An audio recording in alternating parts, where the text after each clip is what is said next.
সম্মানিত সুধী, পরিস্থিতি আপনারা সত্যি সকলে বুঝতে পারছেন। ভিতরে একটা কষ্ট থাকলেও বাহ্যিক দিক থেকে এবং মনকে সান্ত্বনা দেওয়ার জন্য আপনাকে আলহামদুলিল্লাহ পড়তে হবে কি হবে না? এটা তো আর কি, আপনারা ছোট্ট একটা অনুষ্ঠান হতে পারে, এখানে আর্থিক কিছু ক্ষতি হয়েছে, বা আপনাদের একটা ইচ্ছে ছিল যে না একটা বড় আয়োজন করছি, দূর দূরান্ত থেকে মানুষ আসবে, একত্রিত হয়ে আমরা একটা আলোচনা শ্রবণ করব, আলহামদুলিল্লাহ, অবশ্যই এটা ভালো। আপনাদের যে নিয়াতটাই আল্লাহ দেখেন। কি দেখেন? বান্দা যে কি নিয়াত করছে এটা আল্লাহর কাছে বিবেচ্য বিষয়। আপনি সফল হলেন কি হলেন না, এটা ডাজ নট ম্যাটার। নবী নূহ আলাইহিস সালাম 900 থেকে 950 বছর দাওয়াত দিয়েছে। কত বছর? 950 বছর দাওয়াত দিয়েছে, কিন্তু দাওয়াত দিয়েও তিনি 50+ করতে পারেননি, মানে তার অনুসারী। কিছু কিছু তাফসিরে আসে যে 22 জন, 38 জন, 50 জন, 100 জন, মানে 100-র বেশি তিনি উম্মাত তৈরি করতে পারেননি, মানে দিনের পথে নিয়ে আসতে পারেননি। তার মানে এটা বোঝানোর চেষ্টা করলাম যে আমাদের কাজ শুধু চেষ্টা করা। কি করা? কথা বলেন। নবী নূহ আলাইহিস সালাম কি তিনি বিফলে গিয়েছিলেন? কোশ্চেন কালেও না। তিনি 950 বছর দাওয়াত দিয়েও 50 জনকে হেদায়েতের পথে আনতে পারেনি। আলহামদুলিল্লাহ, আজকে দেখেন এই মসজিদে কত মুসল্লি উপস্থিত হয়েছে। এগুলো কি তাদের সে দাওয়াতের বরকত। কাদের দাওয়াতের বরকত? সে নবী রাসূল দীর্ঘদিন ধরে দাওয়াত দিয়ে দিয়ে মানুষ সেই সময় গ্রহণ করেনি, কিন্তু তার ফল আজকে আমরা পাচ্ছি যে বাংলাদেশের মতো একটা জায়গায় ছোট্ট একটা মসজিদ, চতুর্দিকে ঝড় বৃষ্টি, তার মধ্যে মানুষ দিনের কারণে এখানে বসে আছে। আলহামদুলিল্লাহ। তার মানে এই নয় যে নবী নূহ আলাইহিস সালাম হেদায়েত করতে পারেননি নিজের সন্তানকে। তার অর্থ এই নয় যে তিনি সফল হন নাই বা আল্লাহ তাকে কবুল করেন নাই। জামে তিরমিজি হাদিস নাম্বার 1021 শেখ আলবানী সনদকে হাসান বলেছেন।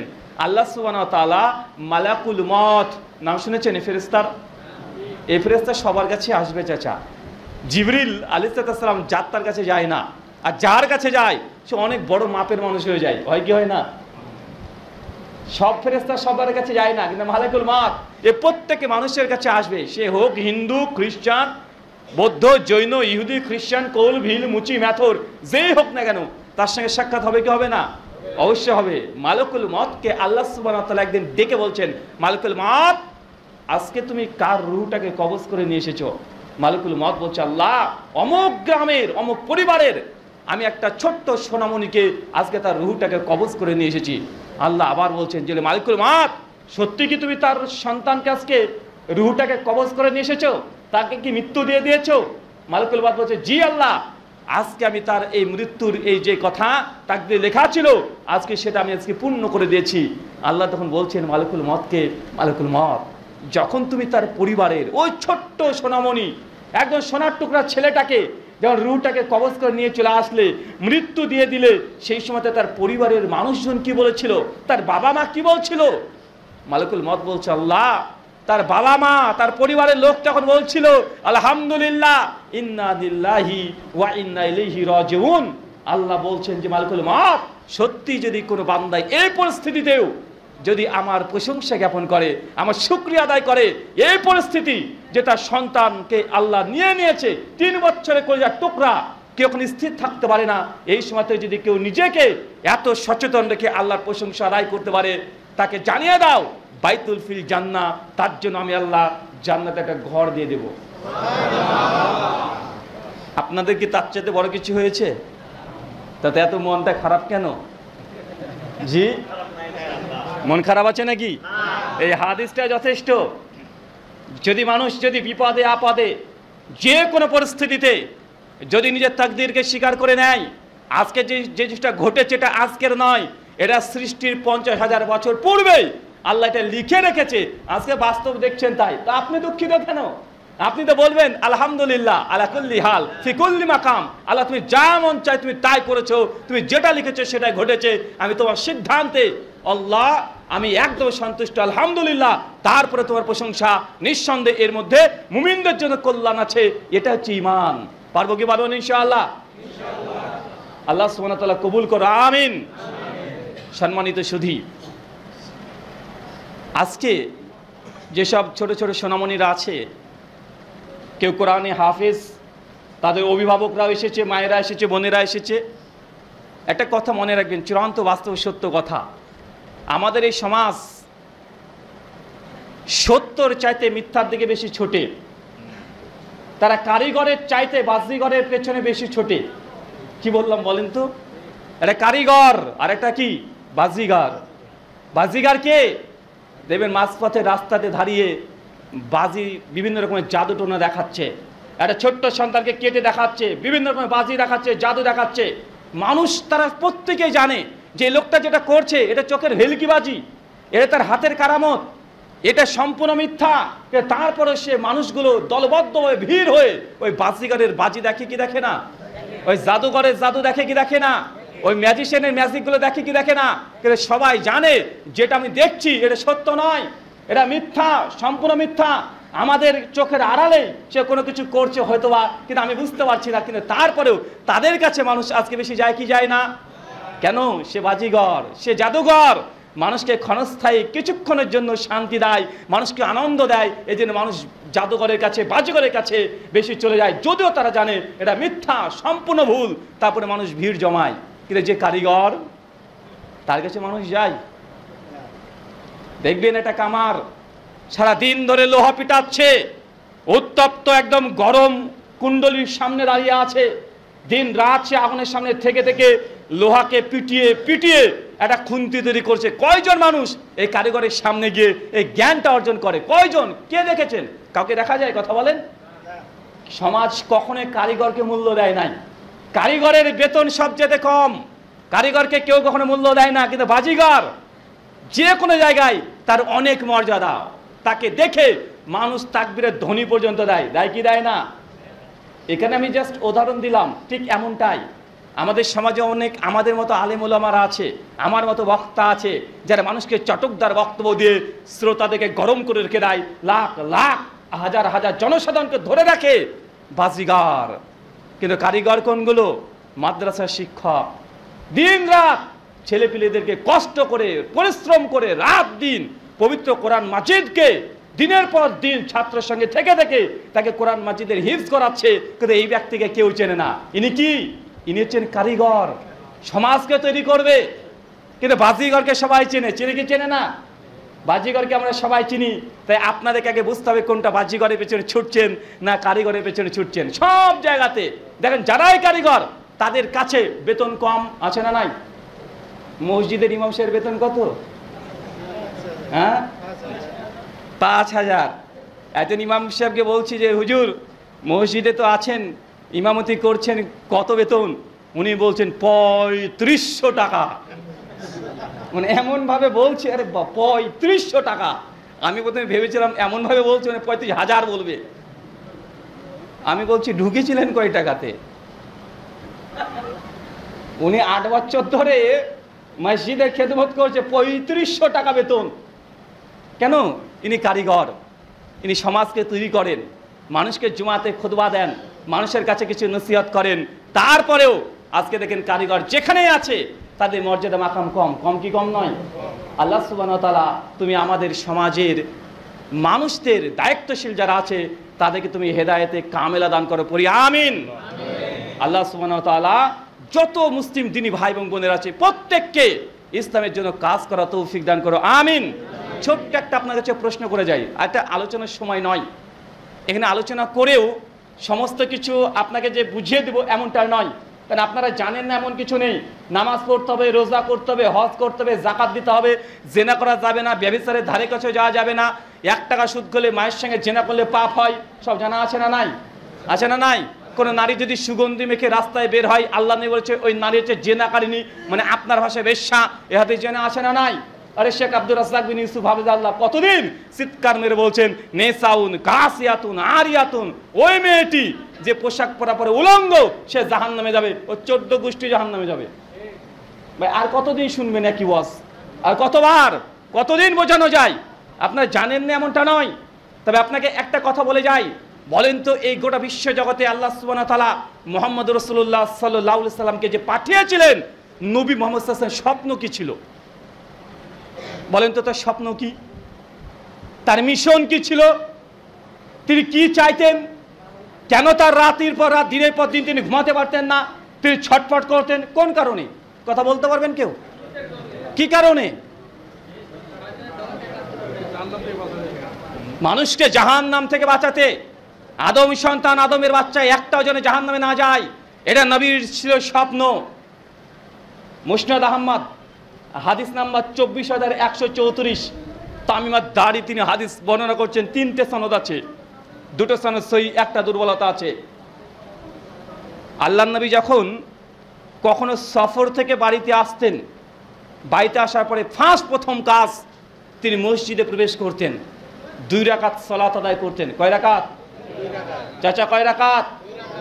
সফর থেকে ডাইরেক্ট বাড়িতে নয়, সফর থেকে যদি আসেন প্রথম কোথায়? মসজিদে এসে 2 রাকাত সালাত আদায় করতে হবে। বলেন তো এই যে সুন্নাত সালাত 2 রাকাত নবী পড়তেন, এই সুন্নাত কি মৃত না জীবিত? এটাকে জীবিত করতে হবে কি হবে না? তাবরানি আওসাত হাদিস না 18,159, শেখ আলবানী শেখ সনদ হাসান বলেছেন, আল্লাহ নবী বলছেন কেউ যদি আমার মৃত একটা সুন্নাতকে জীবন্ত করে 50 জন শহীদের মর্যাদা তার আমলনামায় দিয়ে দেওয়া হবে। তো এই সফর থেকে বাড়িতে এসেছেন, 2 দিন 3 দিন আপনি ঢাকাতে ছিলেন, বা 5 বছর ধরে সৌদি আরব, দুবাই, কুয়েত, কাতার, মালয়েশিয়া, বাহরে, ইন্দোনেশিয়া বিভিন্ন জায়গায় ছিলেন, বাড়িতে প্রথমে এসে ঢুকে পড়েছেন, এই সুন্নাত আদায় করেছেন না? কিন্তু আপনাকে সুন্নাত আদায় করতে হবে। যদি সমাজে এই সুন্নাত পরিচালিত হয়ে যায় আপনার দ্বারাই, তাহলে 50 জন শহীদের মর্যাদা আপনার আমলনামায় পাওয়া যাবে। করবো তো ইনশাআল্লাহ? তা আল্লাহর নবীর একটা রীতি ছিল, সুন্নাত ছিল, তিনি সফর থেকে আসলে, জিহাদ থেকে আসলে বাড়িতে প্রবেশ করার আগে 2 রাকাত আগে নামাজ পড়তেন। তারপর তার কন্যা ফাতেমা রাদিয়াল্লাহু তাআলা আনহার কাছে যেতেন, যার পর তার সঙ্গে কিছুক্ষণ গল্প করতেন, কিছুক্ষণ সময় কাটাতেন নিজের মেয়ের কাছে, তারপরে যেতেন স্ত্রীর কাছে। ফাতেমা রাদিয়াল্লাহু আনহা তিনি বলছেন, একদিন আমার আব্বা নবী মুহাম্মদ রাসূলুল্লাহ সাল্লাল্লাহু আলাইহি ওয়াসাল্লাম তিনি আসছেন, আমি দেখছি যে আমার আব্বাকে তার শরীরে একদম ধুলো বালি লেগে আছে, গোটা পোশাকে ধুলো বালি লেগে আছে। তিনি জিহাদ করে আসছেন, জিহাদের ময়দান থেকে আসছেন অনেক দিন পর, তার হাত পায়ে নোংরা, ধুলি বালি লেগে আছে, গোটা মুখ কালো হয়ে গেছে। আমি ফাতেমা তখন কাঁদতে কাঁদতে বললাম, আমার আব্বা আপনার কি হয়েছে? আপনি এতদিন বাড়ির বাইরে, আপনার শরীরের কি অবস্থা, চেহারার কি অবস্থা? রোদে, আপনার উত্তপ্ত রোদ আর ধুলিবালিতে আপনার চেহারাটা পুরো কালো হয়ে গেছে। এই বলে ফাতেমা রাদিয়াল্লাহু আনহা কাঁদতে শুরু করেছেন। আল্লাহ নবী আলাইহিস সালামের সঙ্গে সে বলছে, ফাতেমা তোমার আব্বাকে তার রব এমন এক দিন দিয়ে পাঠিয়েছে, যতক্ষণে দিন পৃথিবীর প্রত্যেক কাঁচা থেকে পাকা বাড়ি পর্যন্ত না পৌঁছায়, ততদিন পর্যন্ত এইভাবেই আমাকে কাজ করতে হবে। যতক্ষণ পর্যন্ত পৃথিবীর প্রত্যেক জায়গায় যেখানে সূর্য ওঠে এই দিন ইসলাম প্রচার না হয়, ততদিন পর্যন্ত আমাকে এইভাবে কাজ করতে হবে, যেন কোনো মানুষ যেন জাহান্নামে না যায়। এটা নবীর মিশন ছিল। কার মিশন? নবীর স্বপ্ন ছিল এটা। এই স্বপ্নের জন্য রাতকে রাত, দিনকে দিন তিনি ঘুমাতে পারতেন না। এই জন্য তিনি হাজার হাজার সাহাবীদেরকে তৈরি করেছিলেন, কিভাবে গোটা বিশ্ব জগৎ ইসলাম প্রচার হয়, কিভাবে মানুষকে শান্তির ছায়াতলে নিয়ে আসা যায়, কিভাবে জাহেলি রীতিকে বাদ দিয়ে ইসলামের পিওর বিশুদ্ধ ইসলামে আবার ফিরে আনা যায়, কিভাবে নবী ইব্রাহিমের দ্বীনকে প্রতিষ্ঠা করা যায়। বিভিন্ন কলা কৌশল আল্লাহ নবী করেছিলেন। প্রয়োজনে আল্লাহ নবী নিজের জন্মভূমি মক্কা থেকে বিতাড়িত হয়ে মদিনায় ফিরে গিয়েছেন, আবার তিনি মক্কাতে ফিরে এসেছেন। যে শত্রুরা তার সঙ্গে শত্রুতাপূর্ণ আচরণ করেছে, বন্ধুরা শত্রু হয়ে গেছে, পরিবার তাকে ত্যাগ করেছে, তাইফের ময়দানে রক্তাক্ত হয়েছে, আল্লাহ নবী উহুদের ময়দানে দাঁত মোড়ক শহীদ হয়েছে। কেন? তার স্বপ্ন পূরণ করার জন্য। নবীর এই স্বপ্নের দাম নেই। আপনি উম্মাতে মুহাম্মাদি, আপনি সেই নবীর উম্মাত। নবীর স্বপ্ন ছিল এটাই যে কিভাবে পৃথিবীর প্রত্যেক কাঁচা থেকে পাকা বাড়ি পর্যন্ত ইসলামের দাওয়াত যেন পৌঁছে যায়, এটা নবীর স্বপ্ন। আর এই স্বপ্নকে উম্মতে মুহাম্মাদি পূরণ করতে হবে কি হবে না? এই স্বপ্নের পেছনে কাজ করতে হবে কি হবে না? এই স্বপ্ন পূরণ করতে হবে কি হবে না? অবশ্যই এই স্বপ্নের পেছনে আমাদেরকে শ্রম দিতে হবে। কেন? তিনি মুহাম্মদ রাসূলুল্লাহ সাল্লাল্লাহু আলাইহি ওয়াসাল্লাম কিয়ামতের দিন তিনি আমাদেরকে শাফাত করবেন ইনশাআল্লাহ। করবে কি করবে না? বেদাতীদেরকে করবে না, কিন্তু যারা নবী সুন্নাহকে ভালোবাসে তারা নবীর সঙ্গে থাকবে। আল্লাহ স্পষ্ট হয়ে জানিয়ে দিয়েছে যে আমার সুন্নাতকে ভালোবাসে সে আমার সঙ্গে জান্নাতে থাকবে। তা আল্লাহ নবীর এই স্বপ্নকে আমরা বাস্তবায়ন করব কি করব না? কিন্তু উম্মতে মুহাম্মাদ আজ কোন দিকে? কার স্বপ্ন বাস্তবায়ন করছেন? কার স্বপ্ন পূরণ করার জন্য আপনি দিন রাত ব্যস্ত? বাবা বলেছে তোকে ডাক্তার হতে হবে, মা বলেছে তোকে মাস্টার হতে হবে, সমাজ বলছে না তুই একটা বড় অফিসার হবি, তুই বড় রাজনীতিবিদ হবি। আপনি তাদের স্বপ্ন পূরণ করার জন্য ব্যস্ত। নবীর স্বপ্নর কোনো মূল্য নেই। আজকে মূল্য দেন আপনি? নবীর স্বপ্ন পূরণের জন্য মূল্য দেন? জি না। নবীর স্বপ্ন পূরণের জন্য যে আপনার কাছে 5 টাকা ধার চাওয়া হয়, আপনার মাথাতে হাত উঠে যায়। কি যে বলে! এখনই যদি বলা হয় যে মাদ্রাসা, এখানে দিন শিক্ষা হবে, এখানে কারিগররা আছে, কোনো বাজিগর নয়, এখান থেকে মানুষকে ইলম শিক্ষা দিয়ে গোটা বিশ্ব জগতে আল্লাহ নবীর স্বপ্ন পূরণের জন্য দায়ী তৈরি করা হবে। আপনারা এই মাদ্রাসাকে, এই মসজিদকে সহযোগিতা করেন, যা আছে আপনি তাই দিয়ে দেন। ভাই কতজন দেয়? কি করে মানুষ? মানুষ কি করবে? বলবে যদি আপনি তার কাছে একটু ওই বইগুলো নিয়ে যান, মানে রিসিভ মানি, ওগুলো যে নিয়ে যান, যে যদি বলেন যে ভাইজান মাদ্রাসাতে তো এবার ছাদ ঢালাই করবো, কিছু দেন, প্রায় 25 লক্ষ টাকা বাজেট আছে। বলছেন 25 লক্ষ টাকা বাজেট আছে, আপনি গিয়েছেন, আপনাকে বাঁকা চোখে তাকিয়ে বলবে আরে মৌলানা সাহেব, মৌলভী সাহেব, আরে কয়দিন আগে দিলাম না একবার টাকা, কয়দিন আগে তো দিলাম। মানে কয়দিন আগে বলতে 1 বছর পার হয়ে গেছে। মানে ওর কাছে কয়দিন? বলেছেন 25 লক্ষ টাকা বাজেট আছে, পকেট থেকে টুক করে 25 টাকা বের করে দিয়ে আবার বলছে যে এই নেন, কিছু মনে করিয়েন না। বেটা শুনেছে 25 লাখ টাকা বাজেট, দিচ্ছে 25 টাকা। আছে না নাই কথা বলেন? এইভাবে নবীর স্বপ্ন পূরণ হবে? এইভাবে নবী যে স্বপ্ন দেখতেন দিন রাত ধরে, এইভাবে নবীর স্বপ্ন পূরণ করা সম্ভব না। উম্মতে মুহাম্মাদী নবীর স্বপ্ন পূরণ করার জন্য যে যে অবস্থায় আছে সেই অবস্থা থেকেই তাকে দাওয়াতি ময়দানে কাজ করতে হবে। নবীর এটাই স্বপ্ন, কোনো আদম সন্তান যেন জাহান্নামে না যায়। শেষ মানুষ পর্যন্ত নবী তাকে জাহান্নাম থেকে বের করে জান্নাতে নেওয়ার চেষ্টা করবেন। সে বুখারী উঠিয়ে দেখেন, হাদিস না 4668 নম্বর হাদিস। আল্লাহ নবী বলছেন কিয়ামতের মাঠে সমস্ত নবীরা অজ্ঞান অবস্থায় পড়ে থাকবে, আল্লাহ তারপরে উত্থিত করবে, সমস্ত নবীরা দলবদ্ধভাবে দাঁড়িয়ে থাকবে। আর মানুষ সেই দিন বাঁচার জন্য নিজ নিজ নবীর পেছনে তারা দাঁড়িয়ে থাকবে। সূরা বনী ইসরাঈল 17 আয়াত নম্বর 71, ইয়াউমা নাদউ কুল্লা উনাসিন বিইমামিহিম। সেই দিন প্রত্যেক ইমামের সঙ্গে তার অনুসারীরা উঠবে। এখানে ইমাম বলতেন নবীগণ। কারা? কথা বলেন। নবীগণ। নবীর পেছনে তার উম্মতরা দাঁড়িয়ে থাকবে। আদম আলাইহিস সালামের উম্মত তার চিৎকার মেরে চলে যাবে, ইয়া আদম আজকে আমাদেরকে রক্ষা করেন, আজকে কিয়ামতের সংকটময় সময় আল্লাহ খুব রাগান্বিত, তিনি যদি আমাদের বিচার করেন আমরা কেউ জান্নাতে যেতে পারবো না, আমাদের জন্য আপনি একটু শাফাআত করেন। নবী আদম বলবেন আজকে আমার দ্বারা সম্ভব নয়, আল্লাহ যদি আমার উপরে রাগান্বিত থাকেন, তিনি আমাকে বলেছিলেন আদম গাছে গাছে যেও না, আমি গিয়েছিলাম, আল্লাহ যদি রাগান্বিত থাকে আজকে এই কাজ আমাদের সম্ভব না, যাও তোমরা নবী নূহের কাছে চলে যাও। মানুষ ছুটে চলে যাবে নবী নূহের কাছে। কোন নবী? নূহের কাছে। নূহ আলাইহিস সালাম একই কথা বলবে, আমার দ্বারা সম্ভব না। আমি দুনিয়াতে নিজের সন্তান আমি জানতাম সে কাফের, ইসলাম গ্রহণ করেনি, কিন্তু আল্লাহ যখন বললো নৌকা তৈরি করো, আমি আল্লাহ করেছি আল্লাহ আমার সন্তানকে একটু নৌকাতে তুলে নিই। মানে আমার এখানে আবেগ কাজ করেছিল। আল্লাহ যদি এই কাজের জন্য রাগান্বিত হয়, আজকে আমার দ্বারা সম্ভব নয় তার সামনে যাওয়া। তোরা চলে যাও, নবী ইব্রাহিম, দাউদ, সুলাইমান, ইউনুস, ইউসুফ, ইব্রাহিম, যত নবী আছে, জাকারিয়া, ইয়াহইয়া, সবার কাছে মানুষ ছুটে যাবে। সবার একটাই কথা, ইয়া নাফসি ইয়া নাফসি। আজকে আমাদের কি হয়? তারা উম্মত থেকে বিচ্ছিন্ন থাকবে। তারা উম্মত থেকে বিচ্ছিন্ন থাকবে। নবীগণ তারা সহজে শাফাত করতে আসবে না। নবী ঈসা বলবেন যাও তোমরা শেষ নবী মুহাম্মদ রাসূলুল্লাহ সাল্লাল্লাহু আলাইহি ওয়াসাল্লামের কাছে চলে যাও। আজকে হয়তো তিনি কিছু করতে পারেন, নবীর কাছে আসবেন। আল্লাহ বলেন নবী আপনি মাথা তুলেন, যা চাইবেন তাই দেওয়া হবে। আল্লাহ নবী মাথা সিজদারত অবস্থায় বলবে ইয়া উম্মতি ইয়া উম্মতি ইয়া উম্মতি। আল্লাহ আজকে আমার এই উম্মতের কি হবে, উম্মতের কি হবে? তিনি সিজদারত অবস্থায় নিজের উম্মতকে নিয়ে চিন্তিত। আর সেই উম্মত আজকে নবী স্বপ্ন পূরণ করা বাদ দিয়ে আজকে বাপ মা, রাষ্ট্র, সমাজ, গার্লফ্রেন্ড, স্ত্রী, কন্যা, পুত্র, সন্তান তাদের স্বপ্ন পূরণ করতে ব্যস্ত। ব্যস্ত কি ব্যস্ত নয়? নবী আছে আপনার চিন্তায়, তিনি কিয়ামতের মাঠে আপনাকে নিয়ে চিন্তিত। আল্লাহ বলবেন যান, আজকে আপনাকে জাহান্নাম থেকে যাকে ইচ্ছা আমি আপনাকে বলে দিলাম, আপনি তাকে তাকে নিয়ে আসেন। নবী নিজের সঙ্গে একবার দুইবার নয়, তিনবার জাহান্নামে প্রবেশ করে জাহান্নামী উম্মতকে, উম্মতে মুসলিমাকে আল্লাহ নবী বের করে নিয়ে এসে তিনি জান্নাতে নিয়ে আসবেন। আপনার মতো মানুষকে আল্লাহ নবী জাহান্নাম থেকে বের করবে। নবী চান না যে আপনি জাহান্নামে থাকেন। একটু যদি আপনার ঈমান থাকে, যদি নবী স্বপ্ন পূরণের জন্য কাজ করেন, নবী আপনাকে সেই দিন জাহান্নাম থেকে বের করে নিয়ে আসবেন। কিন্তু আপনি কোন পথে আছেন? আপনি নবীর স্বপ্ন পূরণের পেছনে আছেন? যে না, নেই। আপনাকে নবীর স্বপ্ন পূরণের জন্য সর্বাধিক কাজ করতে হবে। কিভাবে করবেন? হুজুর, বয়স তো আমার 40 হয়ে গেল হুজুর, আমি তো আলেম হতে পারিনি, তো নবীর স্বপ্ন কিভাবে প্রচার করব? আমি দাওয়াত দেব কিভাবে? কিভাবে দায়ী হব? প্রত্যেককে আলেম হতে হবে এমনটা নয়। অনেকজন আছে বলছে ভাইজান আমি MBA করেছি, MBA করার পরে আমার মনে হচ্ছে এই দুনিয়াবি পড়াশোনা করা উচিত নয়, আমি দিন নিয়ে পড়তে চাই, আমি দাওয়াতি প্ল্যাটফর্মে আসতে চাই, আমি দাওয়াতি কাজ করতে চাই। অবশ্যই তার আবেগটা ঠিক আছে, কিন্তু আমরা বলি ভাইজান আপনি যদি ডাক্তার হন এটা ইসলামে হারাম নয়। হারাম নাকি?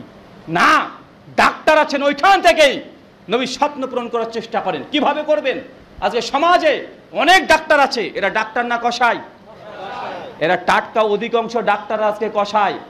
আরে আপনার স্ত্রীকে সকালবেলায় আপনি নিজে হাঁটিয়ে হাঁটিয়ে আপনি নার্সিং হোম বা হসপিটাল নিয়ে গেলেন, রীতিমতো ফিট একদম, বাড়িতে কাজকর্ম করে এসেছে, রান্নাবান্না করে এসেছে, হসপিটাল নিয়ে গেলেন, ডাক্তারবাবুকে বলছেন যে আজকে আপনি বলেছিলেন তার সন্তান প্রসব হবে, ডেট দিয়েছিলেন, তাই নিয়ে এসেছি। নিয়ে এসে সঙ্গে সঙ্গে বেডে রেখে দিয়েছেন। ডাক্তার দেখবেন কি ইঞ্জেকশন ওষুধ টষুধ খাইয়ে দিয়ে আপনার স্ত্রীর নর্মাল ডেলিভারি হতো, ওইটার জন্য তিনি আগে থেকে ব্যথা যেন না ওঠে এই যে ইঞ্জেকশন মেরে দিয়ে রেখে দিয়েছে। আসে না? নাই কথা বলেন? 2 ঘন্টা 4 ঘন্টা 5 ঘন্টা স্যালাইন দিয়ে রেখে দিয়েছে, 60 করে শুয়ে রেখে দিয়েছে। 10 ঘন্টা পার হবে, গভীর রাত্রি হবে, মানে রাত্রি 8টা পার হবে, সঙ্গে সঙ্গে বলবে আপনাকে ডেকে বলবে যে ডাক্তারবাবু আপনাকে দ্রুত ডেকেছে। ডাক্তারবাবুর কাছে আপনি যাবেন, ডাক্তারবাবু আপনাকে শোনাবে ভাইজান আপনার স্ত্রী শরীরে তো রক্ত কমে গেছে, হিমোগ্লোবিন কমে গেছে, ছেলে পানি কমে গেছে, এ তো হাই প্রেশার হয়ে গেছে, আপনার ছেলে তো পেটে যে বাচ্চাটা আছে বাচ্চাটা নারী জড়িয়ে নিয়েছে, আপনার স্ত্রীকে আর বেশিক্ষণ রাখা যাবে না, 2 থেকে 3 ঘন্টার মধ্যে আপনাকে সিজার করে বাচ্চা তুলে নিতে হবে। যদি না তুলেন মা ছেলে যে কোনো একজন মারা যেতে পারে। এখন বলেন তো পৃথিবীর কোন বাবা আছে এই কথা শুনে বলবে না যে সিজার করো? আছে না? নাই কথা বলেন? ও জানে কিছুই না, এগুলো আপনাকে ভয় দেখিয়ে আপনার ইমোশনালকে নিয়ে ব্ল্যাকমেল করে আপনার স্ত্রীর পেটটাকে কেটে দিয়ে ও সন্তান নিচ্ছে। কেন? টাকার জন্য। কিসের জন্য? তো এগুলো ডাক্তার না কসাই? আরে এরা টাটকা কসাই। কারণ তাদের কাছে মেডিকেল সেক্টরটা এমন হয়ে গেছে, মানে মানুষ তাদের কাছে মানুষ না, আদম সন্তানের কোনো মূল্য নেই তাদের কাছে। আদম সন্তান মানে পার্সেন্টেজ। একটা যদি অপারেশন করতে পারে 5,000 টাকা ডাক্তারের পকেটে অতিরিক্ত ঢুকবে। আছে না? নয় কথা বলেন? তো এদের কাছে মানুষ কি মানুষ না পার্সেন্ট? কি এগুলো? মানুষ বিজনেসের জিনিস হয়ে গেছে, আদম সন্তানকে নিয়ে বিজনেস করছে। আপনার জ্বর হয়েছে, ডাক্তারের কাছে গিয়েছেন, ডাক্তারের জ্বর হয়েছে, মানে পারলে আপনার বাপের শুদ্ধ রক্ত গ্রুপ টেস্ট করতে দেয়, মানে আপনার 10-12টা টেস্ট করতে দিয়ে দিয়েছে। আরে ভাই জ্বর হয়েছে রে ভাই, এটা ক্যালপল পাইরিজেসিক প্যারাসিটামল কিছু একটা দিলেই হয়ে যায়।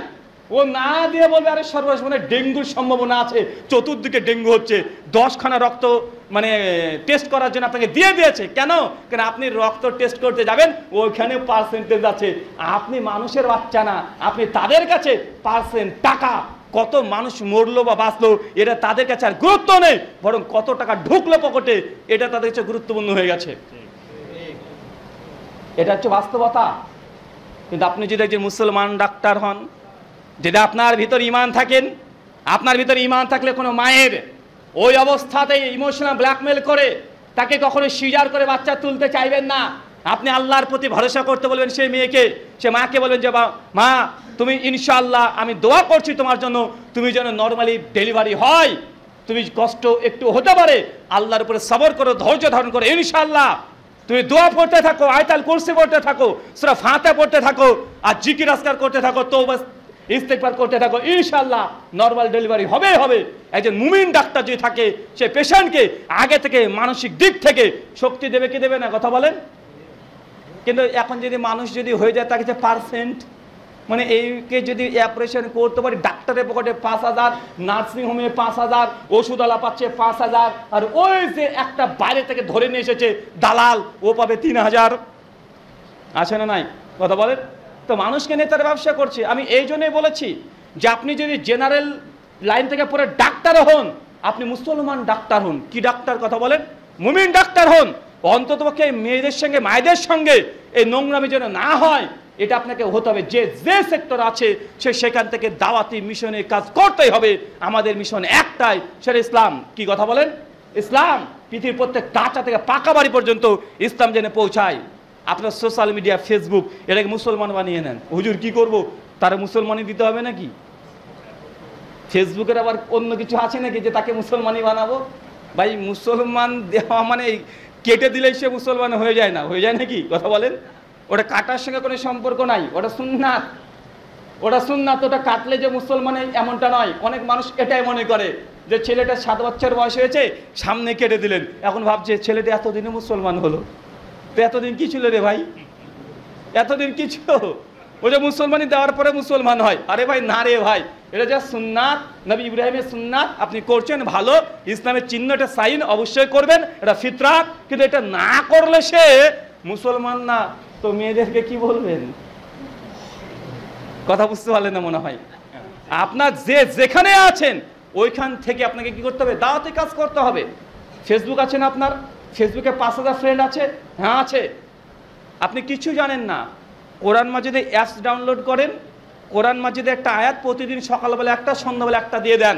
5000 ফ্রেন্ড আছে, ও অন্তত পক্ষে আপনার কোরআন মাজিদ ওই আয়াত মানুষ দেখতে পাবে কি পাবে না? কথা বলেন।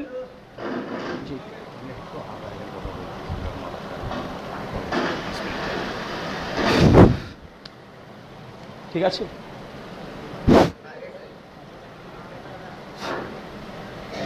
ফেসবুককে আপনি বানাতে পারবেন কি পারবেন না? কথা বলেন। যাবে কি যাবে না? আরে আপনি আলেম না, কিন্তু আপনি একটা ইসলামিক বই কিনেছেন, ওই বইটা একটা পেজকে ছবি তুলে ফেসবুকে পোস্ট দিতে পারবেন কি পারবেন না? ওই পোস্টে কোরআন হাদিস থাকবে, যে মানুষগুলো পড়বে তারা দেখবে। দায়িত্ব আপনার ফাযাক্কির ইন্নামা আনতা মুযাক্কির লাস্তা আলাইহিম মুসাইতির। আল্লাহ জানিয়েছেন তোমাদের কাজ দাওয়াত পৌঁছে দেওয়া, জোর করে তাই ইসলাম গ্রহণ করতে হবে, এটা আমাদের দায়িত্ব না। আমাদের কাজ শুধু কোরআনের আয়াত হাদিসগুলো মানুষের কাছে কাছে পৌঁছে দেওয়া। সূরা গাশিয়া আয়াত নম্বর 20 এবং 21। পারবো তো ইনশাআল্লাহ? পারা যাবে না? যে যেখানে আছেন বলছেন হুজুর আমি তো ব্যবসা নিয়ে ব্যস্ত থাকি, এইসব কাজগুলো করা হয় না, আমি কিভাবে দাওয়াতি কাজ করব? ভাইজান, আল্লাহ আপনাকে হালাল রিজিক দিয়েছে, টাকা পয়সা দিয়েছে। আপনার কাজ ইসলামের পেছনে অর্থ ব্যয় করা। কি ব্যয় করা? কথা বলেন। অর্থ ব্যয় করা। 5 জন এতিম ছেলের দায়িত্ব আমার, যা খরচ হবে আমি দেবো। আল্লাহ রিজিক দিয়েছে, ওই রিজিকের একটা অংশ আপনি 5টা যদি এই এতিম ছেলে যদি দায়িত্ব নিয়ে নেন, তা যদি আলেম হয়, দাওয়াতি কাজ করবে, আপনি ইসলামের পক্ষে কাজ করলেন কি করলেন না? আপনি অবশ্যই ইসলামের পক্ষে কাজ করলেন। আর সোশ্যাল মিডিয়া যারা আছে আলহামদুলিল্লাহ দিনী ভাইরাও অনেক কাজ করছে। আমি তো মনে করি বর্তমানে বিশ্বজগতে ইউটিউব এমন এক মিডিয়া যে টিভি মিডিয়া চাইতেও 100 গুণ বেশি উপকার দেয়। কেন? টিভি মিডিয়া খুলতে যাবেন, সরকারকে ট্যাক্স দিতে হবে কি হবে না? আর টিভি চ্যানেল খুলে সরকারকে ট্যাক্স দিতে হবে কি হবে না? ট্যাক্স দিতে হবে, স্যাটেলাইট কিনতে হবে, সেটআপ রেডি করতে হবে, কত সরঞ্জাম, প্রত্যেক বছর আপনাকে সেটাকে আবার নতুন করে ইনস্টল করতে হবে, হাজার ঝামেলা আছে না নাই? আছে। তারপরেও যদি আপনি টিভি চ্যানেল খুলেন তো শুধু বাংলাদেশের মানুষ দেখতে পাচ্ছে আপনারগুলোকে, যতক্ষণ না ইন্টারন্যাশনাল স্যাটেলাইট না কিনছেন, মানে এত টাকা খরচ করে শুধু বাংলাদেশের মানুষ দেখবে। কিন্তু ইউটিউব হাফেজাহুল্লাহ এমন আল্লাহ বরকত দিয়েছে যে এর কোনো বর্ডার লাগে না। লাগে নাকি? সরকারের পারমিশন লাগে, টাকা পয়সা লাগে, কিচ্ছু লাগে না। আপনি একটা ইউটিউব চ্যানেল খুলেও আপনি নিজে আলেম না, আলেমদের বক্তব্য সুন্দর করে এডিট করে বিভিন্নভাবে আপনি ইউটিউবে আপলোড করে দেন, বক্তব্য শুনে মানুষ যদি উপকৃত হয়, আপনি যে পরিশ্রম করলেন, কোনো মানুষ যদি হেদায়েত পায়, ভাই আপনি নাকি পাবেন কি পাবেন না? আপনি সে পক্ষে কাজ করলেন কি করলেন না? টিভি মিডিয়ার চাইতে YouTube media, social media, Facebook হাফেজাহুল্লাহ, ইউটিউব দামাত বারকাতুহু আলিয়া, আর এখন তো আছে চ্যাট জিপিটি। এ তো জবর আল্লামা,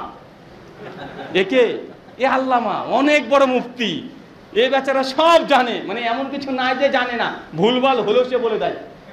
আর আপনারা বাংলাদেশিরা পারেনও বটে। চ্যাট জিপিটি যখন এসেছে, বিদেশিরা প্রশ্ন করে ভাই বলেন তো এটা কিভাবে এই ফর্মুলাটা করব, ম্যাথামেটিক্স এটার সমাধান করতে পারছি না, চ্যাট জিপিটির সহযোগিতা নিচ্ছে। বা কোনো কোম্পানিতে কোনো একটা জিনিসকে তারা বুঝতে পারছে না, ওটা সহযোগিতা নিচ্ছে। আর বাংলাদেশে আমরা তো বাঙালি, আমাদের সঙ্গে পারে চ্যাট জিপিটি? তুই সব পারিস, তোকে দেখছি একদম। চ্যাট জিপিটিকে কিছুদিন আগে একটা ভিডিও দেখলাম, হাতে 1 মুঠ চাল নিয়েছে অনেকগুলো, চ্যাট জিপিটি ভিডিও করে বলছে, চ্যাট জিপিটি সব নাকি জানিস তুই, বল হাতে কটা চাল আছে বল, গুনে গুনে দে। চ্যাট জিপিটি বিপদে পড়ে গেছে, কার কাছে আসলাম রে ভাই, মানে কার কাছে এসেছি, মানে ও হচ্ছে মানে বিপদের মধ্যে পড়ে গেছে ভাই। এমন আছে না নাই, কে দেখছে গাছের পাতার সামনে ক্যামেরা ধরেছে, বল চ্যাট জিপিটি কতগুলো গাছের পাতা আছে গুনে গুনে বল। আবার অনেকে তো চ্যাট জিপিটিকে প্রথম প্রশ্ন কি করেছিলেন, 1 থেকে 1 কোটি গুণ। মানে বাঙালির সঙ্গে পারে, বাঙালির সঙ্গে পারা সম্ভব না, মানে এদের অনেক বেশি বুদ্ধি। আর আপনি বলেন তো চ্যাট জিপিটিকে কি জিজ্ঞেস করেছিলেন প্রথম, আমি তোমাকে ভালোবাসি। বাঙালি পারে এগুলো, মানে বাঙালির ব্রেন মানে অন্যদের চাইতে 100 গুণ দ্রুত চলে। মানে চ্যাট জিপিটি যত দ্রুত অ্যান্সার দেয়, বাঙালির ব্রেন তার চাইতে 20 গুণ এক্সট্রা তাদের ব্রেন চলে। বলে তুই পারবি, তুই পারবি না, ফ্যান ঘুরছে, ভিডিও করে বলছে বলতো সেকেন্ডে কতবার ঘুরছে, চিন্তা করা যায়। এটা হচ্ছে আমাদের বাঙালি, বরকত আছে আমাদের। আল্লাহ সুবহানাহু ওয়া তাআলা আমাদের দ্বীনি ভাইদেরকে ইসলামের পক্ষে যে যেখানে আছে সেখান থেকে কাজ করা তৌফিক দান করো, আমিন। সম্মানিত শুধু আলোচনা দীর্ঘায়িত করছি না, যৎসামান্য কিছু প্রশ্নোত্তর। আর যেহেতু মাদ্রাসা কেন্দ্রিক এই আলোচনা সভা, আপনারা দেখেছেন এরা আয়োজনে কোনো ঘাটতি করেনি, করেছে নাকি? কিন্তু আল্লাহ সুবহানাহু ওয়া তাআলা যেটা কল্যাণ মনে করেছেন সেটাই হয়েছে ইনশাআল্লাহ। এই যে খরচ একটা হয়ে গেছে, হয়েছে কি হয় নাই? আগামী বছর আবার প্রোগ্রাম হোক, এটা চান কি চান না? কে কে চান না যে আর যেন প্রোগ্রাম না হয়? কে কে এরকম মতে বিশ্বাস, এটা হাত তোলেন তো। তার মানে আপনারা আবার চাচ্ছেন যে আগামী বছর ইনশাআল্লাহ প্রোগ্রাম হোক, আরো বড় বড় শেখ বা শেখ আসুক, বড় আকার ইসলামী সম্মেলন মহাসম্মেলন হোক, চান কি চান না? ইনশাআল্লাহ। কিন্তু ইনশাআল্লাহ বললে তো শুধু হবে না রে ভাই। ওই যারা ওই প্যান্ডেল করেছে ওরা শুধু ইনশাআল্লাহতে বিশ্বাসী না, ওরা টাকা নেবে, নেবে কি নেবে না? জেনারেটর ম্যান আছে না নাই? এত খরচ, এই খরচগুলো কে দিবে? ফেরেশতা দিয়ে যাবে না, এগুলো আপনাকে দিতে হবে। পারবো তো ইনশাআল্লাহ? টাকা দেবো তো, দান সাদকা করবো তো? বাঙালির ইনশাআল্লাহ বললে ভয় লাগে। বাঙালি ওই কথাতে ইনশাআল্লাহ বলে যে কথাতে আমল করবে না, মানে যে কথাতে আমল করবে না সেটাতে ইনশাআল্লাহ বলবে, খুব চালাক। ওকে বলছি যে ভাই তোর কাছে 500 টাকা ধার দিয়েছি, টাকা দে।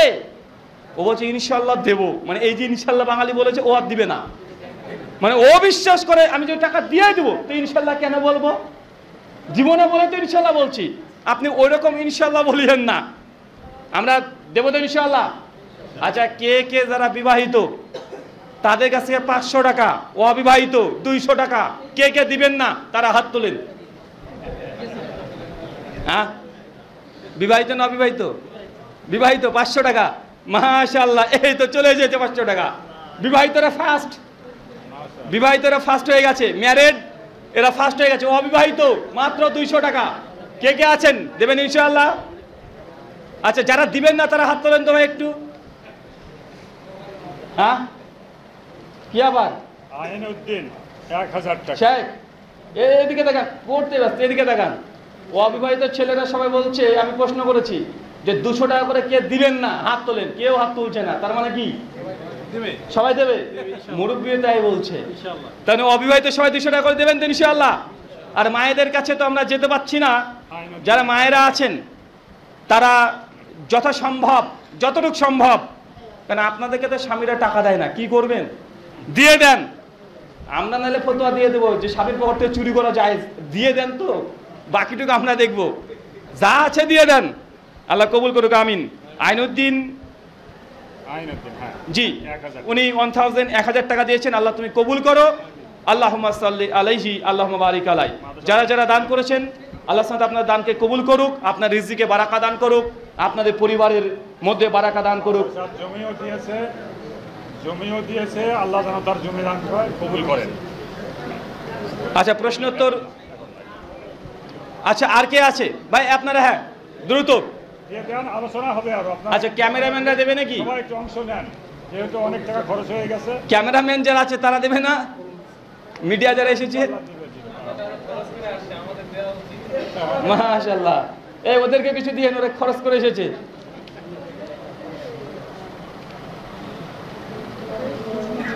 ভাই ভাই দ্রুত দেন। আরে ভাই যা আছে পকেটে দিয়ে দেন, একদিনকার হালাল রিজিক ইনকাম যা হয়েছে, আজকে যা ইনকাম করছেন সেটা দিয়ে দেন। 500 100 200 না, আল্লাহকে তো বলবেন যে আল্লাহ একদিনকার হালাল রিজিক আমি তোমার জন্য ব্যয় করেছি, পারবো না ইনশাআল্লাহ? এটা একটু ঘোষণা দেন প্লিজ। আইনউদ্দিন জমি দিয়েছে এইটা। আরে সর্বনাশ, এ তো পড়াই জানি না আমি এত।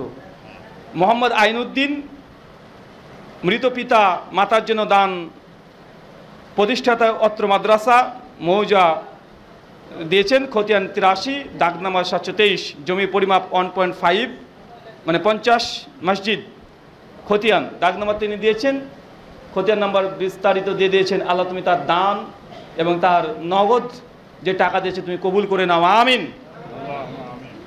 জি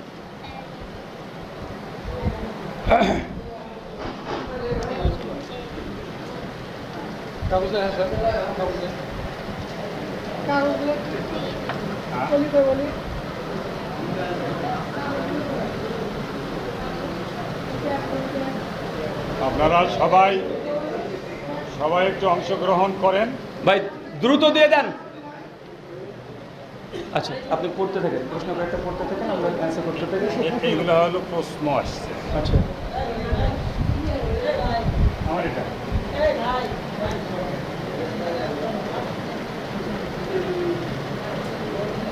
সভাপতি সাহেব 15,000 টাকা দান করছে আজকের প্রোগ্রামের নাম স্যার। মাশাআল্লাহ, আজকের এই মাহফিলের সভাপতি সাহেব 15,000 টাকা দান করেছেন। আল্লাহ সুবহানাহু ওয়া তাআলা তুমি তার দানকে কবুল করে নাও, আমিন। আমি 10,000, আমার ছেলে 3,000, আমার মিসেস 2,000, মোট 15,000। আরে সর্বনাশ, শেখ নিজে 10,000 দিয়েছেন, ওনার ছেলে 3,000, ওনার সহধর্মিনী 2,000, টোটালে 15,000। মাশাআল্লাহ, কবুল করো, আমিন। জি প্রশ্ন করা যাবে, অনেক প্রশ্ন আছে। তাই শেষ করে দিই, আলোচনা প্রয়োজন নেই।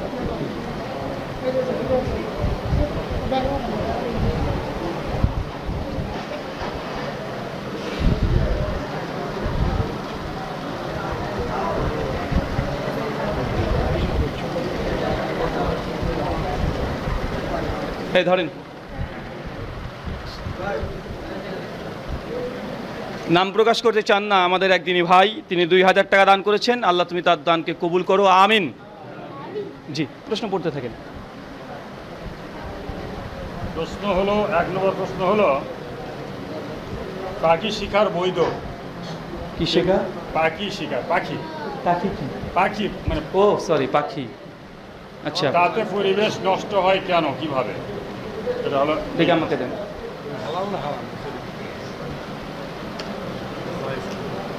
পড়তে অনেক সময় লাগবে। পাখি শিকার করা কি ইসলামী বিধানে হালাল? যদি হালাল হয় তাহলে এমন জায়গায় কাজ করলে কি সেটা বৈধ হবে? স্বাভাবিকভাবে পাখিকে নিশানা বানিয়ে তাকে হত্যা করা ইসলামে জায়েজ নয়। সুনান ইবনে মাজাহ একদম কিতাবুস সুন্নাহ অধ্যায়ের 44 নম্বর হাদিস থেকে পরপর পড়তে শুরু করে দিবেন। আল্লাহ নবী আলাইহিস সালাম একজন সাহাবী পাথর দিয়ে পাখিকে নিক্ষেপ করছিলেন, আল্লাহ নবী রাগান্বিত হয়েছিলেন। তাই যে কোনো পাখিকে আপনি শিকারের উদ্দেশ্যে মারবেন বা গান প্র্যাকটিস করার জন্য মারবেন, ইসলাম এটা কি জায়েজ নয়। পাখিকে খাঁচায় বন্দি রেখে স্বাভাবিকভাবে বাড়িতে পোষা এটাও জায়েজ নয়। যদি দায়িত্ব নিতে পারেন যে না পাখির আপনি তাকে খাদ্য দিতে পারবেন, তার দায়িত্ব দেখভাল করতে পারবেন, সেক্ষেত্রে বৈধ হতে পারে। তবে পাখিকে বদ্ধ রাখা এটা বৈধ নয়। সহিহ বুখারী 3308 নম্বর হাদিস, আল্লাহ নবী বলছেন একজন নারী একটা বেড়ালের কারণে জাহান্নামে যাবে। অপরাধ, মেয়েটা বেড়ালটাকে পালতো, কিন্তু বেড়ালটাকে সে একদিন বেঁধে রেখেছিল, খেতে ঠিকঠাক দেয় নাই, বেড়ালটা মারা গেছে। আল্লাহ নবী বলছেন এই মেয়েটা জাহান্নামে যাবে। কোথায় যাবে? কোথায় যাবে? জাহান্নামে যাবে। তাই যদি কোনো জন্তু পশু প্রাণীকে পুষতে চান, রাখতে চান, যে দায়িত্ব লঙ্ঘন করার কারণে সে যদি অস্বস্তি বোধ মনে করে, তার উপরে যদি অন্যায় করেন, জুলুম করেন, তো আপনি গুনাহগারের অন্তর্ভুক্ত হবে। ইসলাম কোনো চতুষ্পদ জন্তুকেও জুলুম করার অধিকার আপনাকে দেয় নাই। আল্লাহ নবী বলছেন যখন কোনো উটকে বোঝা দিবে, অতিরিক্ত বোঝা চাপিয়ে দেব না।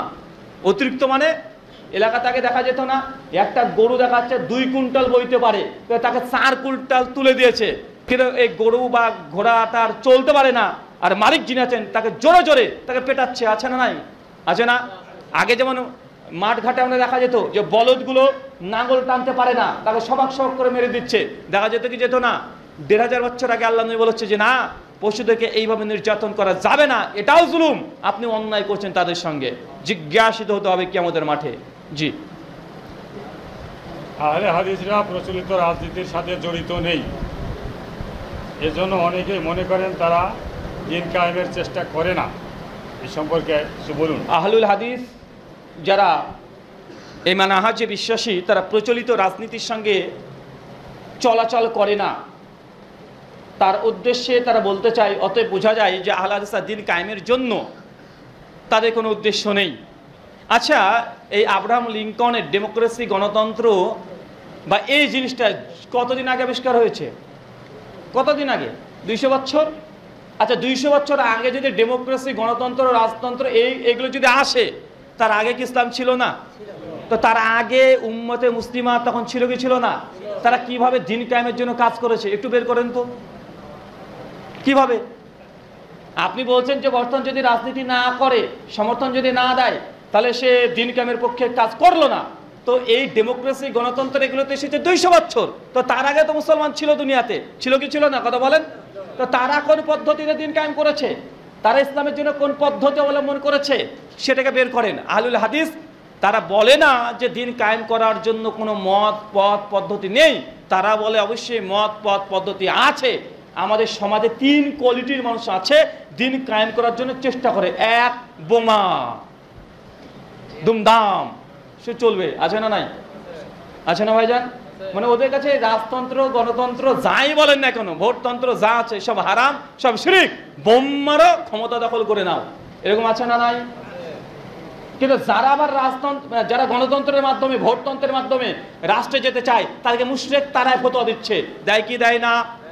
তার মানে বোঝা গেল তারা দুটো দলই দিন কায়েমের জন্য সচেষ্ট এবং তারা কাজ করছে। কিন্তু যারা বোম মেরে রাষ্ট্র কায়েম করতে চাচ্ছে, তাদেরকে আবার যারা ভোট দিয়ে রাষ্ট্রের ক্ষমতায় যেতে চায়, তারা আবার বলছে এরা হচ্ছে খারেজি, এরা রাফেজি, এরা গডজিলা। কত ফতোয়া আছে না নাই? কথা বলেন যে খারেজি, রাফেজি, মুরজিলা, গডজিলা যা পারে তাই বলে দিচ্ছে। দেখা যায় কি যায় না? তো দুজনকে বলছো, অভিযোগ করছে যে তোর রাস্তা সঠিক নয়, এ বলছে এর রাস্তা সঠিক নয়। যারা বোম মারে আর যারা ভোট দেয়, ভোট পদ্ধতির লোকেরা বলছে বোম দিয়ে ক্ষমতায় যাওয়া শরীয়তে জায়েজ নয়, এটা হারাম। আবার যারা বোম দিয়ে রাষ্ট্র কায়েম করতে চায়, তারা বলছে ভোট দেওয়া এটা শিরক। ফতোয়া দিচ্ছে কি দিচ্ছে না? আসলে সবাই কাজ করতে চায়, কিন্তু কার পথটা সঠিক পথ এটাই গুরুত্বপূর্ণ। আহলে হাদিস তারাও বলে যে দিন কায়েমের জন্য দাওয়াত, এর বিকল্প কিছু নেই। আমাদের পথ হচ্ছে কি? কথা বলেন, দাওয়াত। দাওয়াত দিয়ে আগে মানুষের হৃদয় পরিবর্তন করেন, অটোমেটিক রাস্তায় আপনি যেতে পারবেন। এখন আপনার রাস্তা পরিষ্কার না, পরিচ্ছন্ন না, আপনি কিভাবে রাষ্ট্রে আগে ক্ষমতায় চলে যাবেন? বিগত দিনে পৃথিবীতে যত জায়গায় যারা এইভাবে রাষ্ট্র কায়েম করতে চেয়েছে, কেউ ধরে রাখতে পারেনি, পেরেছে? কথা বলেন। আরে আমাদের কিউড বয় বাংলাদেশের রেজাল করিম আবরার, ওর বক্তব্য শুনবেন, ইউটিউবে চলে যান, যে গণতন্ত্র ভোট দেওয়া যাবে কি যাবে না, উনি একই কথা বলেছেন। উনাদের একই কথা। এনায়েতুল আব্বাসী উনি একই কথা বলছেন যে দাওয়াত ব্যতীত অন্য কোনো পথ দিয়ে রাষ্ট্র কায়েম করা যাবে না, বাকি যে পথ এলো সঠিক না। ভাই আমাদেরও একটা ওয়ে আছে, তাদেরও ওয়ে আছে। তুমি আমার পথটাকে মনে করছো ভুল, তেমনি আমি তোমার পথটাকে ভুল মনে করছি। কথা বুঝতে পারলেন কি? সবাই আমরা কাজ করছি, কিন্তু এখন কার রাস্তা সঠিক এটাই গুরুত্বপূর্ণ। আমরা বলছি দাওয়াতি ময়দান, এটাই মানহাজুস সালাফ। সালাফরা এইভাবে, এই পথেই তারা ইসলামকে বিজয় রাখার জন্য তারা সচেষ্ট হয়েছেন। শুকরান। মসজিদে আউয়াল ওয়াক্তে নামাজ হয় না জামাতে, একা কি আগেই পড়ে নেওয়া যাবে কিনা আউয়াল ওয়াক্তে?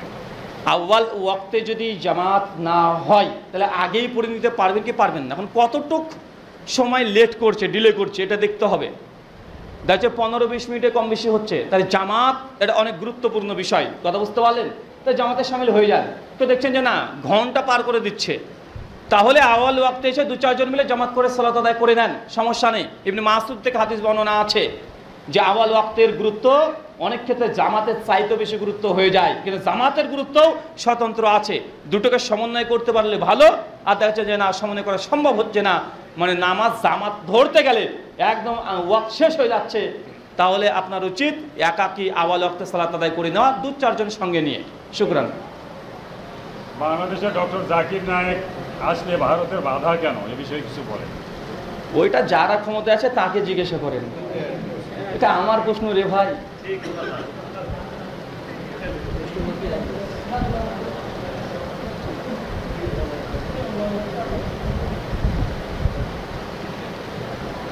এগুলা একদম মানে অস্বাভাবিক প্রশ্ন। আবু তো আপনার তার বউকে সবসময় মারত, তারপর বদমাস, আপনাদের বদমাইশি প্রশ্ন দরকার নেই ভাই। ঘরের জিনিস ঘরে থাক। সে বুখারী 6069 নম্বর হাদিস, আল্লাহ নবী বলছেন, কেউ যদি অন্য কারো পাপ যদি গোপন রাখে, কিয়ামতের মাঠে আল্লাহ সুবহানাহু ওয়া তাআলা কিছু মানুষকে চাদর দিয়ে ঘিরে নেবেন। আল্লাহ তারপরে সেই মানুষগুলোকে এরকম কাগজ দেবেন, বলে ইকরা, পড়ো। মানুষ পড়তে থাকবে। আল্লাহ বলে কি লেখা আছে? বলে আল্লাহ এগুলো তো পাপ। কার পাপ? আল্লাহ এগুলো আমার পাপ। তোমার পাপ? জি। আল্লাহ তখন বলবেন যে এই পাপগুলো তুমি দুনিয়াতে করেছিলে, তুমি এই পাপগুলো করার পরে গোপন রেখেছিলে, প্রকাশ করনি, যাও আজকে তোমার পাপকে আমি প্রকাশ করলাম না। তাই উনি যদি কিছু করে থাকেন, ওটার ব্যক্তিগত পারিবারিক বিষয়। কথা বুঝতে পারলেন না মনে হয়? এটা ব্যক্তিগত পারিবারিক বিষয়। উনার ওই ব্যক্তিগত জীবন আমরা যেতে চাই না। আমাদের কথা হচ্ছে তার আকীদা মানহাজ, সে যে দলিল দিচ্ছে, যে দাওয়াত দিচ্ছে, এখানে করে সমস্যা হলে আমরা সেখানে ইলমি ইখতিলাফ করতে পারি। তার পারিবারিক জীবন যদি অমনি ঘটে, ও শ্বশুর শাশুড়ির মামলা, এখানে আমি ঢুকবো কেন রে ভাই? বুঝলেন না মনে হয়? সূরা বাকারা 230 নম্বর আয়াত, স্বামী স্ত্রীর মধ্যে দ্বন্দ্ব যদি লেগে যায়, 31, 32, 33 নম্বর আয়াত বলছে, দুই পরিবারের যারা কর্তা আছে তাদেরকে নিয়ে সালিশ করবে। ভাই আমি তো ওর শ্বশুরও না, জামাইও না, কেন আমাকে মধ্যে টানেন কেন আপনি? ওটা ওদের মামলা। শ্বশুর শাশুড়ি, তার পরিবার, তার ফ্যামিলি, তারা বুঝবে যে কি করেছে। আপনি আপনার স্ত্রীকে কি করেন সেটা দেখেন। হ্যাঁ, আপনি স্ত্রীকে কয়দিন কি করেছেন সেটা বুঝেন। আগে শুধু ওই খোঁজা মেরে আরেকজনের ঘরের মধ্যে ঢুকে যাওয়া অভ্যাস। জি। এই প্রশ্ন হলো, মুসলিম উম্মার জন্য আরো অসংখ্য ব্রাদার রাহুল তৈরি হওয়া উচিত, আপনি কি করছেন? আমি কিছুই করছি না রে ভাই, আমি নিজেই বিপদে আছি। নিয়াত আছে ইনশাআল্লাহ, অনেক স্বপ্ন আছে। তাই পরিবেশ পরিস্থিতি এখন অনুকূলে নয়। যখন অনুকূল আমরা মনে করব, ইনশাআল্লাহ অনেক বড় বড় স্বপ্ন আছে। বিশেষ করে যে হাদিসটা আপনাদেরকে বলেছি, যে ইসলাম যেন পৃথিবীর প্রত্যেক ঘরে ঘরে পৌঁছায়, এবং ইসলাম গোটা বিশ্ব জগতের মধ্যে সর্বশ্রেষ্ঠ দিন। কেন গোটা বিশ্ব জগতে একমাত্র ইসলামই সত্য, বাকি কোনো ধর্ম সত্য না, এই মর্মে কাজ করার অনেক ইচ্ছা আছে, কিন্তু পরিস্থিতি এখন অনুকূলে নয়। যদি বেশি করতে যাই তাহলে নবী ইউসুফ আলাইহিস সালামের মতো চলে যেতে হবে। তো এখন যেতে চাচ্ছি না। কথা বুঝলেন না মনে হয়? এখনো সময় আছে। আল্লাহ যদি বারাকা দান করে, হায়াত যদি রাখে, আপনাদেরকে নিয়েই কাজ করার ইচ্ছা আছে। বড় স্বপ্ন যে মাদ্রাসা করব এমনটা নয়। অনেক প্রস্তাব এসেছে, ভাই মাদ্রাসা করেন, জমি দিচ্ছি বা বিল্ডিং করে দিচ্ছি। তা আমার ইন্টারেস্ট এই জায়গাতে নাই। আমার ইন্টারেস্ট জেনারেল যুবক তরুণদেরকে নিয়ে, যারা দিনে এসেছে অনেক পরে, আমার মতো 20 বছর 22 বছর বয়সে, তারপর দিনকে ভালোবেসেছে, প্রাণের চাইতে বেশি ভালোবাসে। এই ব্যক্তি যুবকদেরকে নিয়ে আমার কিছু স্বপ্ন আছে। বিশেষ করে তাদেরকে দায়ী তৈরি করা।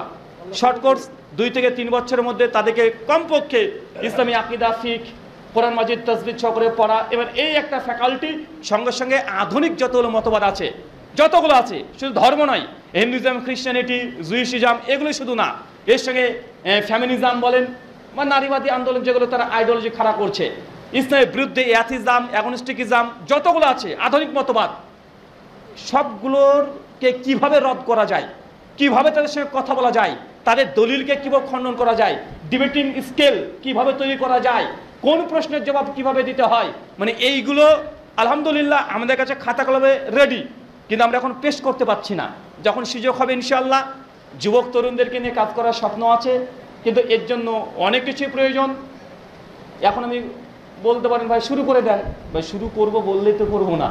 যদি শুরু করে দিই, না হলেও ভারত, বাংলাদেশ, আমাদের আসাম, পশ্চিমবাংলা, বিহার, ঝাড়খণ্ড, বাংলাদেশ পুরো 64 জেলা, কমপক্ষে না হলেও 2-4 হাজার ছাত্র এরকম আছে যারা বারবার বলে ভাই এরকম করেন, আমরা চাই 4,000 যে ছাত্র হয়ে যায়, কোথায় রাখবো রে ভাই? ওরা হাগু করার ঘরই তো দিতে পারবো না। কথা বুঝলেন না মনে হয়? ও থাকার ব্যবস্থা করতে হবে, কমপক্ষে খাওয়া দাওয়ার ব্যবস্থা করতে হবে। 1 মাসের জন্য যদি কোনো দাওয়া ট্রেনিং প্রোগ্রাম করবো মনে করি, অনেকে বলে ডিটিপি কোর্স করেন, দাওয়া ট্রেনিং প্রোগ্রাম আগে আমি করতাম ইন্ডিয়াতে ছোটোভাবে, তো দাওয়া ট্রেনিং প্রোগ্রাম বড় করে করতে গেলেও যদি 500 ছাত্র যদি হয়ে যায় তো রাখবো কোথায়, খাওয়াবো কোথায়? কমপক্ষে 15 থেকে 1 মাস, যেমন ডক্টর নায়েক তিনি করেন, প্রত্যেক বছর একবার করে করতেন। ব্রাদার ইমরান তিনি ইন্ডিয়াতে করেন, ব্রাদার সিরাজুর রহমান তিনারা করেন, কি করেন, ছোট আকারের দাওয়া ট্রেনিং প্রোগ্রাম 15 দিনে। যা তরুণ যুবক আছে, দাওয়া কিভাবে দিতে হয়, কিভাবে একজন হিন্দুর সঙ্গে কথা বলবেন, খ্রিস্টানের সঙ্গে কথা বলবেন, নাস্তিকের সঙ্গে কথা বলবেন, এই কৌশল শিখিয়ে দেওয়া। মানে এগুলো করতে গেলে সময় আমাদের আছে আলহামদুলিল্লাহ, সময় দিতে পারবো, কিন্তু পরিস্থিতি নেই। বিল্ডিং প্রয়োজন, জায়গা প্রয়োজন, আর অনেক কিছু প্রয়োজন। যখন আল্লাহ চাইবেন ইনশাল্লাহ হবে, তবে নিয়াত আছে, আল্লাহ কবুল করুক, আমিন। দোয়া করবেন যেন আল্লাহ সুবহানাহু ওয়া তাআলা দ্রুত আমাদেরকে সফলতা দান করে, আমিন। আমার একটা প্রশ্ন আছে, ইন্ডিয়া সহ পৃথিবীর কিছু দেশ আছে, যেমন চীনের জিনজিয়াং, সেখানে মুসলিমরা ঠিকমতো ইসলাম পালন করতে পারে না, জগা খিচুড়ি ইসলাম পালন করে। ভারতে যেমন হিন্দুদের সাথে মিশে থাকে, তাদের কিছু সংস্কৃতি নেয় জীবনকে বাঁচানোর জন্য, এইভাবে ইসলাম পালন করে গেলে তাদের কি পরিণতি? দুটো বিষয়, একটা হচ্ছে অজ্ঞতার কারণে কেউ যদি বিশুদ্ধ ইসলামের দাওয়াত না পায়, কি বললাম, অজ্ঞতার কারণে বিশুদ্ধ ইসলামের দাওয়াত পায়নি, এদের বিধান কি? আর একজন জানা বোঝার পরে তার কাছে হক বাতিল দুটো এসেছে, কিন্তু হকটাকে সে ডিনাই করে দিয়েছে, বাতিলটা পুরো আমল করেছে, এই ব্যক্তির মামলা আল্লাহ সুবহানাহু ওয়া তাআলার সঙ্গে, আল্লাহ তাকে জাহান্নামে দেবেন কি জান্নাতে দেবেন কি শাফাত হবেন ওটা আল্লাহ বুঝে নেবেন। তবে মোটেও এই ব্যক্তি আহলে সুন্নাহ ওয়াল জামাতের অন্তর্ভুক্ত হবেন না। তো যে ব্যক্তির কাছে দাওয়াত গিয়েছে ইসলামের কিন্তু বিশুদ্ধ না, কথা বুঝতে পারলেন, অথবা তার বালেগ হওয়ার আগে মৃত্যুবরণ করেছে, এরকম হতে পারে কি পারে না? এদের ব্যাপারে শেখ সালেহ আল সাইমিন রাহিমাহুল্লাহ তিনি বলেছেন মুসনাদ আহমদ একটা হাদিসকে কোট করে, যে আল্লাহ নবী আলাইহিস সালাম বলছেন যাদের কাছে ইসলামের দাওয়াত পৌঁছায়নি, পৌঁছানোর আগে মৃত্যুবরণ করেছে, অত পৌঁছায়নি, অত পৌঁছিয়েছে কিন্তু বিশুদ্ধভাবে পৌঁছায়নি, বিকৃত ইসলাম পৌঁছিয়েছে, এদেরকে কিয়ামতের মাঠে আল্লাহ টেস্ট করবেন। টেস্ট কি? আল্লাহ সুবহানাহু ওয়া তাআলা ওই মানুষগুলোকে ডেকে বলবেন যে তোমাদের কাছে ইসলামের দাওয়াত গিয়েছে, জি গিয়েছে। আল্লাহ তখন তাদেরকে বলবেন ঠিক আছে, আর যারা বলে না আল্লাহ আমাদের কাছে দাওয়াত যায় নাই, কোনো দাওয়াত পাই নাই আমরা, তখন আল্লাহ সুবহানাহু ওয়া তাআলা বলবেন যে এই যে জাহান্নাম আছে, জাহান্নামে তুমি নিক্ষেপ করো, ঝাঁপ দাও। যারা প্রতিবাদ করে বলবে যে আমি আল্লাহ কেন জাহান্নামে ঝাঁপ দেব, তারা জাহান্নামে যাবে। আর যারা আল্লাহর আদেশ শুনে ডাইরেক্ট জাহান্নামে ঝাঁপ দিবে, তার জন্য এটা জান্নাত হয়ে যাবে। কথা বুঝতে আল্লাহ না মনে হয় একটাই টেস্ট, যে নবী আদম আর ইবলিশকে আল্লাহ টেস্ট করেছিল না, যে গাছে গাছে ওই তুই আদমকে সিজদা করেনি, মানে আল্লাহর একটা আদেশকে লঙ্ঘন করার জন্য ইবলিশ হয়ে গেছে। তো যাদের কাছে ইসলামের দাওয়াত পৌঁছায়নি, কিয়ামতের মাঠে আল্লাহ তাদেরকে নিয়ে টেস্ট করবে, আল্লাহ বলবে তুই জাহান্নামে যা, কোনো কথা তোর কথা শোনা যাবে না। কিন্তু সে যদি আল্লাহর প্রতি মাতব্বরি করে যে আবার যদি ওই ইবলিশ শয়তানের মতো ডাইরেক্ট আবার অভিযোগ করতে শুরু করে দেয়, কেন ঝাঁপ মারবো, কি হয়েছে আমার, কেন করব, বেশি বাড়াবাড়ি করলে তুই যা। আর যদি আল্লাহ করেছে, আমার রব করেছে, আমার আল্লাহ করেছে, কেন আল্লাহ বলছেন আমার জানা দরকার নেই, ডাইরেক্ট ঝাঁপ দিয়ে দিবেন, আপনার জন্য জান্নাতের বাগান আল্লাহ করে দিবেন। আলহামদুলিল্লাহ, ইসলামের প্রত্যেক প্রশ্নের জবাব আছে। একজন আমাকে বলছে যে রুহুল আমিন ভাই তাকদীর বিষয়টা বুঝতে পারছি না, নাস্তিক, যে তাকদীর বুঝে তুই কি করবি, তুই তো নাস্তিক, আল্লাহকে বিশ্বাস করিস না, তাকদীর তো আল্লাহর জ্ঞান ইলম, তো এই ইলম হচ্ছে আল্লাহ একটা সিফাত, তুই তার রবকে বিশ্বাস করিস না, আল্লাহ জাতকে বিশ্বাস করিস না, তো সিফাত নিয়ে আলোচনা করার কি আছে তোর সঙ্গে? কেউ যে জাতকে বিশ্বাস না করে সিফাত নিয়ে আলোচনা করার দরকার আছে? সিফাত তো পরে আসবে, আগে জাত আগে প্রমাণ হোক। উনি তখন বলছেন যে আমাকে যুক্তি দিয়ে বুঝান যে তাকদীর আছে। আমি তখন বলছি ভাই প্রশ্ন উত্তর নাই তা না, সব প্রশ্ন উত্তর আছে, কিন্তু আপনাকে প্রশ্নগুলোকে আরোহণ করতে হবে, অ্যান্সারগুলো খুঁজতে হবে। আমরা যে একদিনে সব জেনে নিয়েছি এমনটা না, এর পেছনে হাজার হাজার ঘন্টা সময় ব্যয় করতে হয়েছে। আমি তাকে জাস্ট এতটুকু বললাম, ভাইজান শুনেন, এক সেকেন্ডের জন্য ধরে নেন আল্লাহ নাই, আমরা ডারউইনের মতবাদ দ্বারা প্রমাণিত আমরা বান্দর থেকে মানুষ হয়েছি, তাই এই গোটা পৃথিবীটা চলছে কিসে? ন্যাচারাল সিলেকশনে। মানে যা দেখছেন এটা একাকী হয়ে গেছে, হঠাৎই ঘটে গেছে, মানে আন্দাজে ঘটে গেছে, এমনি এমনি ঘটে গেছে। মানে এটা যে নাস্তিকদের দাবি যে পৃথিবী তাহলে কি হতে এমনি এমনি, আরে বেটা এমনি এমনি কিছু হয়? হ্যাঁ, এখন তাকে পাল্টা প্রশ্ন করেন। আমি তাকে বলেছি যে ভাই একজন মানুষ ধর্ষণ কেন করে বলেন, উত্তর দিন। কেন ধর্ষণ করে?